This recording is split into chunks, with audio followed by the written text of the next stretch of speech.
Welcome to Sky coaching classes. आज हम करेंगे chapter number 11 surface area and volumes का इंट्रोडक्शन पार्ट। तो चलिए फटाफट से शुरू करते हैं। इंट्रोडक्शन पार्ट में आपको केवल 3 फिगर के बारे में समझना है, कोन, स्फीयर और हेमिस्फीयर। ठीक है, आपके सिलेबस में यही 3 है, तो इनको समझते हैं जल्दी से। सब आपके सामने जो फिगर दिखाई दे रही है ये कोन है। ठीक है, आपने बचपन में बहुत जगह ऐसी आकृति को देखा होगा, यानी ऐसे फिगर को देखा होगा। बर्थडे पार्टीज में जो अक्सर कैप होती है वो इसी शेप की होती है ना, और हम जो आइसक्रीम खाते हैं कोन वाली, वो भी कुछ इसी शेप की होती है। सो कोन को अगर हमें समझना है तो उसे हमें 2 हिस्सों में बांटना होगा।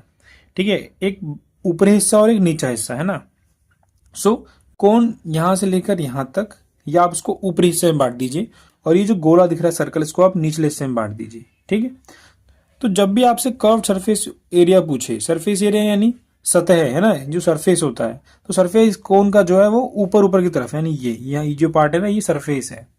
तो जब भी हमसे कर्व सरफेस एरिया पूछा जाएगा तो हम केवल इतने का हिस्सा निकालेंगे। ठीक है, और जब भी हमसे किसी भी चीज का टोटल सरफेस एरिया पूछा जाए तो इसको तो हम लेंगे, इसके साथ में जो सर्कल वाला पार्ट है इसको भी हम इसमें ऐड कर देंगे। ठीक है, कुछ चीजें समझ लेते हैं कोन के बारे में।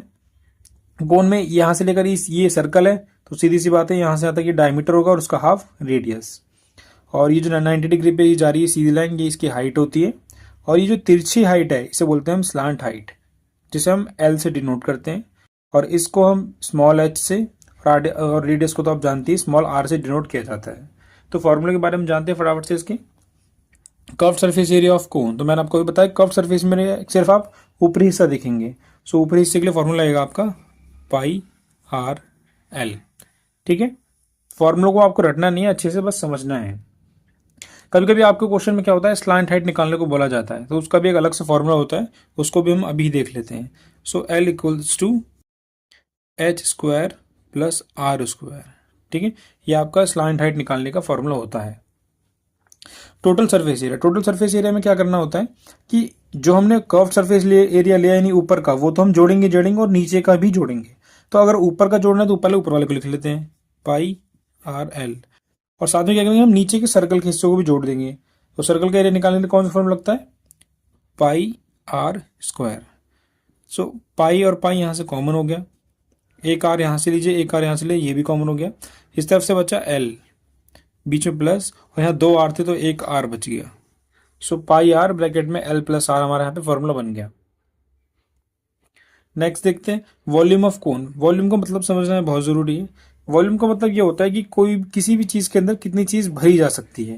जैसे ये मान लीजिए ये कोन है, तो कोन के अंदर कितना पानी या फिर कोई भी चीज कितनी कितनी आइसक्रीम हम भर सकते हैं, है ना, उसे हम बोलते हैं वॉल्यूम। जैसे बाल्टी है, बाल्टी के अंदर कितना पानी भरा जा सकता है, उसकी वॉल्यूम होगा। सो वॉल्यूम ऑफ कोन निकालने के लिए क्या फॉर्मूला लगता है, 1/3 पाई आर स्क्वायर एच। तो कोन के बारे में जो जो चीज आपको समझने की जरूरत थी वो मैंने यहाँ पे समझाते हैं। चलते हैं अब अगली फिगर के ऊपर। तो जो अगली फिगर हमारे सामने है वो है आपकी स्पेयर। स्पेयर आपके सामने बना हुआ है, इसको कुछ बच्चे गोला बोलेंगे, सर्कल बोलेंगे। ठीक है, लेकिन अगर हम प्रॉपर लैंग्वेज की बात बोलें तो स्पेयर कहा जाएगा इसे। स्पेयर में आपको 2 चीज दी गई हैं, एक तो सरफेस एरिया और वॉल्यूम ऑफ स्पेयर। इसमें यह नहीं बोला कि आप कर्व सरफेस एरिया निकालिए या फिर टोटल सरफेस एरिया निकालिए, क्योंकि अगर आप स्फीयर को देखेंगे तो ये पूरा का पूरा एक साथ है ना। लेकिन जो कोन की फिगर थी वो 2 हिस्सों में बटी हुई थी, है ना, ऊपरी हिस्सा और निचला हिस्सा। तो इसलिए हमने उसमें बोला था कर्व सरफेस एरिया या फिर टोटल सरफेस एरिया। लेकिन जो सर्कल है यानी स्फीयर है वो किसी भी तरीके से बटा हुआ नहीं है। तो जब भी आपसे सरफेस एरिया निकालने को बोला जाए तो आप डायरेक्ट निकालेंगे, इसमें आपको कोई कंफ्यूजन की जरूरत नहीं है कि हमें क्या कर्व सरफेस एरिया निकालना है फिर टोटल सरफेस एरिया निकालना है। तो इसका जो फॉर्मूला होने वाला है वो है आपका 4 पाई आर स्क्वायर। ठीक है, 4 पाई आर स्क्वायर यानी surface area of sphere. Volume of sphere मतलब कि इस सर्कल के अंदर कितना चीज भरी जा सकती है ना। और मान लो अगर ये सर्कल शेप का कोई गुब्बारा है तो उसके अंदर कितनी हवा भरी जा सकती है ना, कितना पानी भरा जा सकता है, फिर जो भी हमें भरना हो तो वो चीज जानने के लिए हमारे लिए क्या फॉर्मूला लगेगा, 4/3 पाई आर क्यूब। नेक्स्ट फिगर आपकी जो होने वाली है, थोड़ा उसे ऊपर कर ले ताकि आपको क्लियर दिखे। सो नेक्स्ट फिगर है हमारी हेमिस्फीयर। हेमिस्फीयर यानी किसी गोले को अगर आप बीच में से काटते हैं तो जो आपको फिगर मिलने वाली है उसे हम बोलते हैं हेमिस्फीयर, यानी आधा गोला आप बोल सकते हैं। अब इस फिगर को ध्यान से देखिए, ये 2 हिस्से में बटी हुई है, एक ऊपरी हिस्सा यानी जो गोल गोल है और एक ये निचला हिस्सा। तो जब भी आपको कर्व सरफेस एरिया निकालने को बोला जाए तो आपको केवल इतना हिस्सा निकालना है, ठीक है। और टोटल सरफेस एरिया में आप इतना तो निकालेंगे, साथ में आप सर्कल को भी इसमें ऐड कर देंगे। सो कर्व सरफेस एरिया इसका हमें क्या होगा, इसका 2πr²। और याद रखने का तरीका क्या होगा कि सर्कल जो था उसका आपको सरफेस एरिया बताया गया था 4πr², है ना। अगर उस सर्कल को आधा कर दो तो आप क्या करोगे, उस फॉर्मूले को भी आधा कर दोगे, 4πr² क्या हो जाएगा 2πr²। Total surface area of hemisphere क्या होगा इसका 2πr², क्योंकि हम नीचे का हिस्सा तो लेंगे कर्व सरफेस एरिया में और ऊपर का भी जोड़ रहे हैं, ऊपर क्या है सर्कल, तो इसमें πr² और जुड़ जाएगा। सो कॉमन लेंगे, कॉमन क्या क्या यहाँ पे आ रहा है हमारा, कॉमन लेने की जरूरत नहीं है इसमें, आप देखिए 2πr² प्लस एक और πr²। सो 2 बार πr² यहाँ पे, एक πr² और मिल गया, तो टोटल हो गया ये 3πr², है ना। जैसे हम बोलते हैं ना एक चॉकलेट और साथ में 2 चॉकलेट मिलके हो गए 3 चॉकलेट, वैसे कुछ इसी तरीके से 2πr² plus πr², total 3πr²। अब देखिए वॉल्यूम ऑफ हेमिस्फीयर।